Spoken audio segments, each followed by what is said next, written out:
Happy Mother's Day to all the moms. And I got this gift from my son, and there is a one verse.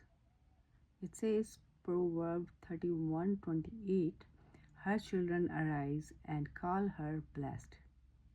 Wow, what a beautiful gift I got, right? And this is beautiful cross with diamond.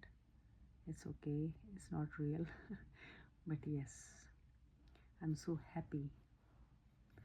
और जब मेरे बेटे ने मुझे ये दिया तो मैंने इसको जब थैंक यू कह रही थी, हग किया, तो उसने मुझे एक बात की जो मेरे दिल को छू गई। और उसने मुझसे कहा कि मम्मा, मैं ये गिफ्ट इसलिए दे रहा हूँ because you are in Jesus journey. और मुझे इतना अच्छा लगा और मेरे आंसू निकल गए थे। मैं बहुत इमोशनल हो गई थी। ऐसे उसकी बात ने मेरे दिल को टच किया और मुझे एकदम से वो सीन, परमेश्वर का जो वचन है बाइबल में लिखा हुआ, कि जीसस अपने सारे चेलों को पूछते हैं कि तुम क्या सोचते हो कि मैं कौन हूँ। तो वहाँ पर जितने थे, कोई कहता है कि तू प्रॉफिट है, कोई कहता है तू मैसेंजर है, पैगंबर है, कोई कुछ कहता है। लेकिन पतरस को पूछते हैं वो कि पतरस, तू बता, तू क्या सोचता है कि मैं कौन हूँ।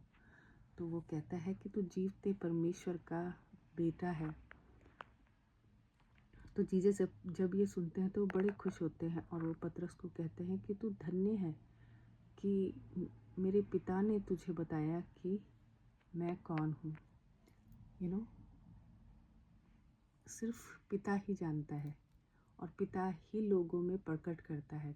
और वही जीसस उसको कहते हैं कि मेरे पिता ने तुझ पे प्रकट किया, इसलिए तू जानता है कि मैं कौन हूँ।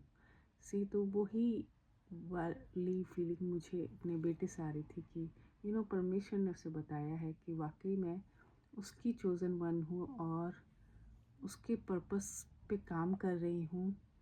और मैं जीसस की जर्नी में हूँ। सच में मैं बहुत ब्लेस्ड हूँ और सच में परमेश्वर अपने लोगों को प्रकट करता है लोगों पे, कि लोगों को पता चलता है कि ये क्या है, परमेश्वर से कनेक्टेड है। तो हमें हमेशा परमेश्वर से कनेक्टेड रहना चाहिए। और माम को जैसे कहा जाता है कि वो दुनिया के लिए की गॉड है, तो उसको वैसे ही ट्रीट करना चाहिए। चाहे हमारी माँ हो, चाहे कोई भी माँ हो, माँ जो होती है वो एक क्रिएटर होती है। तो माँ को हमेशा परमेश्वर ने इतना मजबूत बनाया है, चाहे वो पढ़ी लिखी है या नहीं है, लेकिन फिर भी वो अपने बच्चे को अच्छा रास्ता दिखाती है, राइट। और बहुत मेहनत करती है और बच्चों को पालने में वो हर टाइम चिंता में ही डूबी रहती है और हमेशा अपने बच्चों की चिंता करती है। तो हमें सिर्फ परमेश्वर के ऊपर अपनी चिंताओं को छोड़ देना है। अपने बच्चों के लिए लगातार एवरी डे प्रेयर करनी है, हर एक चीज़ के लिए, कि परमेश्वर उनसे बात कर, उनको भी अपनी नज़दीकी मिला। तो परमेश्वर सच में उनकी केयर करता है। उनके लिए प्रेयर करो, उनके दोस्तों के लिए प्रेयर करो, वो जहाँ जाते हैं वहाँ के माहौल के लिए प्रेयर करो। चाहे वो स्कूल का माहौल है, चाहे वो घूमने जाए हैं, चाहे वो पिकनिक में जाते हैं, हर जगह पे अपने बच्चों के लिए प्रेयर करना बहुत ज़रूरी है। तो मैं बहुत खुश हूँ और खुदा उसको ब्लेस करे और मेरे दूसरे वाले बेटे को भी ब्लेस करे और आप सबको भी ब्लेस करे। Thank you. आज के लिए इतना ही। आमीन।